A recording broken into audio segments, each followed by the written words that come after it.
Daniel 8, domba jantan dan kambing jantan. Pada tahun yang ketiga pemerintahan Raja Belsyazar, nampaklah kepadaku Daniel suatu penglihatan sesudah yang tampak kepadaku dahulu itu. Aku melihat dalam penglihatan itu, dan sementara aku melihat, aku berada di Puri Susan yang ada di wilayah Elam, dan aku melihat dalam penglihatan itu bahwa aku sedang di tepi sungai Ulai. Aku mengangkat mukaku dan melihat, nampak seekor domba jantan berdiri di depan sungai itu. Tanduknya dua, dan kedua tanduk itu tinggi, tetapi yang satu lebih tinggi dari yang lain, dan yang tinggi itu tumbuh terakhir. Aku melihat domba jantan itu menanduk ke barat, ke utara, dan ke selatan, dan tidak ada seekor binatang pun yang tahan menghadapi dia, dan tidak ada yang dapat membebaskan dari kuasanya. Ia berbuat sekehendak hatinya dan membesarkan diri.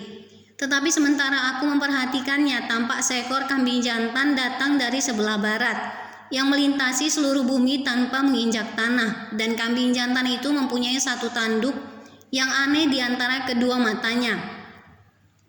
Ia datang pada domba jantan yang dua tanduknya, dan yang kulihat berdiri di depan sungai itu, lalu menyerangnya dengan keganasan yang hebat. Aku melihatnya mendekati domba jantan itu. Ia menggeram, lalu di tanduknya domba jantan itu dipatahkannya kedua tanduknya, dan domba jantan itu tidak berdaya untuk tahan menghadapi dia. Dihempaskannya dia ke bumi, diinjak-injaknya, dan tidak ada yang melepaskan domba jantan itu dari kuasanya.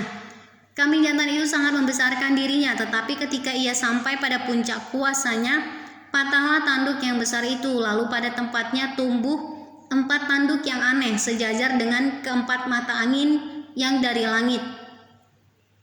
Maka dari salah satu tanduk itu muncul suatu tanduk kecil yang menjadi sangat besar ke arah selatan, ke arah timur, dan ke arah tanah permai.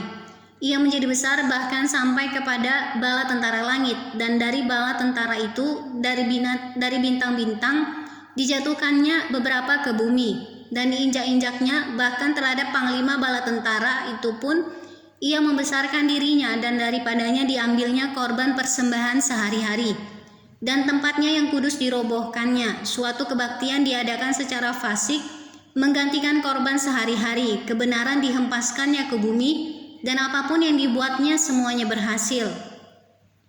Kemudian kudengar seorang kudus berbicara, dan seorang kudus lain berkata kepada yang berbicara itu, sampai berapa lama berlaku penglihatan ini, yakni korban sehari-hari dan kefasikan yang membinasakan, tempat kudus yang diserahkan, dan bala tentara yang diinjak-injak?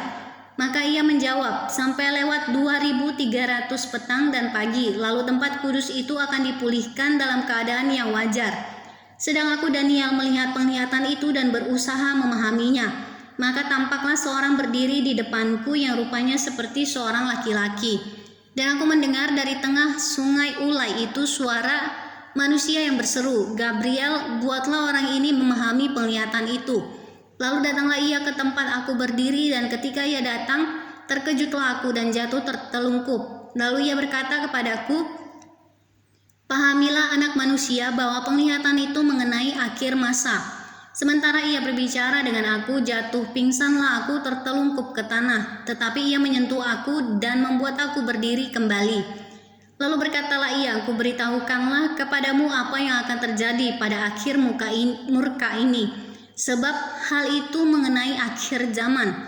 Domba jantan yang kau lihat itu dengan kedua tanduknya ialah raja-raja orang Media dan Persia, dan kambing jantan yang berbulu kesat itu ialah raja negeri Yunani, dan tanduk besar yang diantara kedua matanya itu ialah raja yang pertama.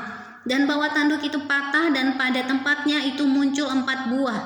Berarti 4 kerajaan akan muncul dari bangsa itu, tetapi tidak sekuat yang terdahulu. Dan pada akhir kerajaan mereka, apabila orang-orang fasik telah penuh kejahatannya, maka akan muncul seorang raja dengan muka yang garang dan yang pandai menipu.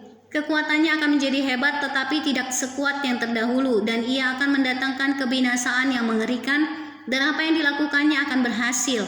Orang-orang berkuasa akan dibinasakannya, juga umat orang kudus. Dan oleh karena akalnya, penipuan yang dilakukannya akan berhasil. Ia akan membesarkan dirinya dalam hatinya, dan dengan tak disangka-sangka banyak orang akan dibinasakannya. Juga ia akan bangkit melawan raja segala raja, tetapi tanpa perbuatan tangan manusia ia akan dihancurkan. Adapun penglihatan tentang petang dan pagi itu, apa yang dikatakan tentang itu adalah benar, tetapi engkau sembunyikanlah penglihatan itu, sebab hal itu mengenai masa depan yang masih jauh. Maka aku Daniel lelah dan jatuh sakit beberapa hari lamanya. Kemudian bangunlah aku dan melakukan pula urusan raja. Dan aku tercengang-cengang tentang penglihatan itu, tetapi tidak memahaminya.